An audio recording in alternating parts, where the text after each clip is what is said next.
Assalamualaikum warahmatullahi wabarakatuh. Kembali lagi bersama saya Pak Andre di mata pelajaran Sistem Komputer. Nah, kali ini kita akan membahas materi yang ke-9, yaitu menganalisis memori berdasarkan karakteristik sistem memori. Nah, tanpa berlama-lama lagi, langsung saja kita masuk ke dalam materinya. Pertama, kita akan membahas sistem memori. Sistem memori atau memori adalah komponen-komponen elektronik yang menyimpan perintah-perintah yang menunggu untuk dieksekusi oleh prosesor. Data yang diperlukan oleh instruksi tersebut dan hasil-hasil dari data yang diproses. Jadi maksudnya dari sistem memori ini yaitu adalah komponen-komponen elektronik. Jadi sistem memori ini merupakan komponen-komponen elektronik di mana dia tuh menyimpan perintah yang menunggu untuk dieksekusi oleh prosesor. Jadi prosesor di sini dia mengeksekusi dari sistem memori ini, di mana dalam data yang digunakan dalam sistem memori itu diperlukan oleh instruksi, di mana instruksinya itu untuk memproses hasil-hasil dari data. Nah, karakter sistem memori ada 7. Pertama, lokasi, kedua kapasitas, ketiga satuan transfer, keempat metode akses, kelima kinerja, keenam tipe fisik, dan ketujuh karakter fisik. Nah, masing-masing akan kita jelaskan di halaman selanjutnya. Nah, pertama ada lokasi. Jadi, dalam suatu memori itu ada terbagi 3 dalam pembagian lokasi. Di mana memori lokal biasa itu tuh dia tuh ada di dalam CPU. Dan memori internal dia tuh di luar CPU, namun sifatnya internal. Lalu internal pada sistem komputer. Lalu memori eksternal dia berada di luar CPU juga, namun dia bersifat eksternal dalam sistem komputer. Perlu kalian ketahui internal itu maksudnya adalah di dalam dan eksternal adalah di luar ya. Lalu ada kapasitas. Kapasitas memori sendiri dinyatakan dalam bit. Kapasitas memori internal dinyatakan dalam bentuk byte, di mana 1 byte merupakan 8 bit, dan kapasitas memori eksternal dinyatakan dalam byte juga. Jadi dalam suatu kapasitas memori biasa itu dinyatakan dalam bit. Lalu untuk memori internal dan eksternal dia dinyatakan dalam byte, di mana byte itu satuannya sama dengan 8 bit. Lalu ada satuan transfer. Memori internal, satuan transfer merupakan jumlah bit yang dibaca atau ditulis ke dalam memori pada suatu saat.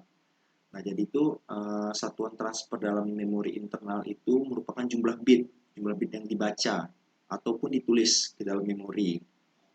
Lalu, memori eksternal, data ditransfer dalam jumlah yang jauh lebih besar dari word yang dikenal dengan blok.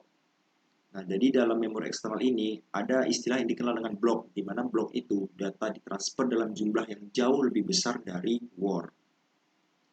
Lalu ada kinerja memori. Kinerja memori dibagi menjadi yang pertama, access time.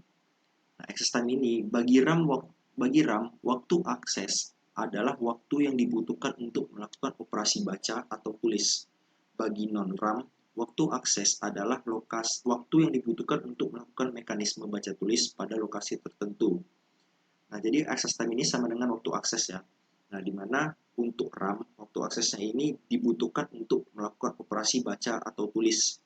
Jadi, untuk RAM itu, access time ini berguna dan dibutuhkan dalam operasi baca dan tulis dalam read and write. Nah, untuk non-RAM, access time ini dibutuhkan untuk melakukan mekanisme baca dan tulis pada lokasi tertentu. Jadi dia dalam lokasi tertentu aja untuk yang non-RAM. Lalu ada cycle time. Waktu akses ditambah dengan waktu transient hingga sinyal hilang dari saluran sinyal untuk menghasilkan kembali data bila data ini dibaca secara destruktif. Lalu ada transfer rate, merupakan kecepatan pemindahan data ke unit memori atau ditransfer dari unit memori. Nah, transfer rate ini yaitu adalah kecepatan dalam pentransfer data lah, simpelnya, atau pemindahan data dari unit memori. Lalu ada tipe fisik memori, di mana dibagi menjadi 2, yaitu memori semikonduktor. Memori ini memakai teknologi LSI atau VLI. Memori ini banyak digunakan untuk memori internal, misalnya RAM. Lalu memori permukaan magnetik.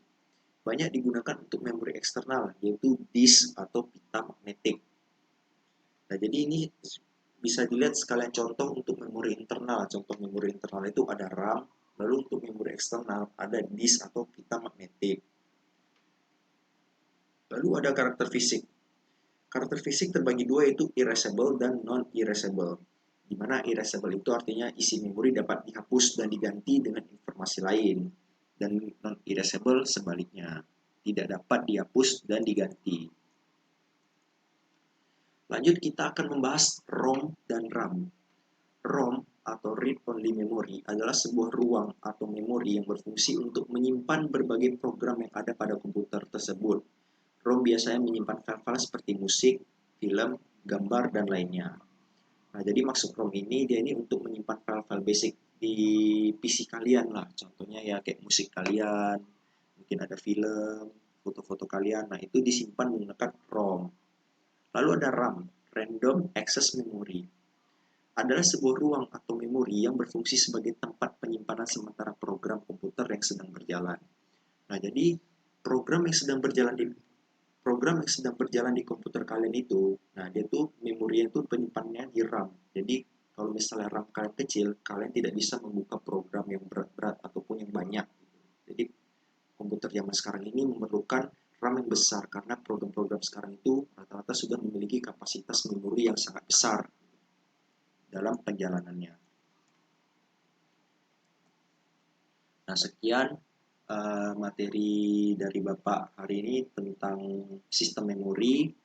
Jika kalian masih ragu ataupun masih bingung dengan materinya, kalian bisa lihat di file PDF yang telah Bapak bagikan ke ketua, atau mungkin kalian juga bisa kalian tanyakan di kolom deskripsi ataupun kolom komentar. Di kolom deskripsi Bapak di mana ada kontak Bapak. Bisa kontak Bapak langsung jika ada yang ragu. Nah, baiklah, sekian dari Bapak. Mohon maaf bila ada kekurangan. Bapak akhiri. Wabillahi taufiq wal hidayah. Wassalamualaikum warahmatullahi wabarakatuh dan selamat belajar.